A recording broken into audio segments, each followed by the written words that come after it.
Et la logique de la politique, ça n'est pas d'être un élu. C'est-à-dire quand on me dit alors pourquoi vous n'êtes pas conseiller municipal, quand est-ce que vous serez conseiller général, pourquoi vous n'êtes pas maire d'Argentan, ce serait une punition pour moi. Comme ça a été une punition pour Montaigne, à qui on a dit vous serez maire de Bordeaux, parce que voilà.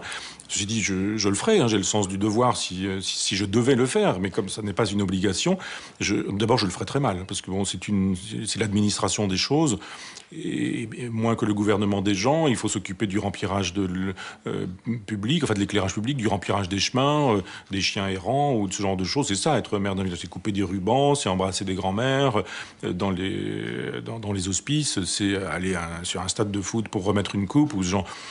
Si c'est ça, faire de la politique, gérer une commune et se faire voir pour être photographié dans la presse, ça m'intéresse pas. En revanche, la politique, pour moi, elle est, et je pense que c'est vraiment là que la politique se fait véritablement, c'est l'association. C'est l'action associative. Il y a une multitude en France de gens, mais des centaines de milliers, des millions de gens qui font de la politique en étant dans des associations. Bénévolement, généreusement, gratuitement. Des gens qui sont, après leur boulot, qui vont entraîner des gamins sur un stade de football. Ça, c'est faire de la politique. Et qui considèrent que leur apprendre l'effort, la communauté, le partage, l'échange, le souci d'autrui pour faire une passe, pour marquer un but, l'entreprise collective, en disant tout seul, tu n'y parviendras pas. Si en revanche, tu travailles en équipe et collectivement, tu peux parvenir à mettre un but, ou etc. Ces gens-là font de la politique. Et je pense qu'en faisant l'université populaire, en faisant les deux universités populaires, ça me prend quand même pas mal de temps, je fais de la politique.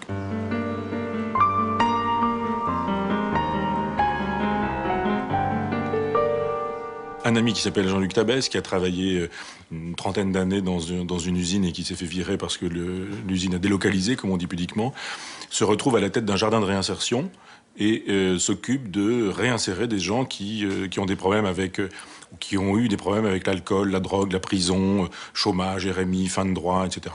Il ne s'agit pas de faire des horticulteurs, des maraîchers, des gens qui soient des techniciens du potager. Il s'agit de permettre à chacun de réapprendre à vivre avec soi et avec les autres et avec le monde, c'est-à-dire à se lever le matin, à déjeuner à l'heure du déjeuner, à accepter le groupe, la communauté, les contraintes.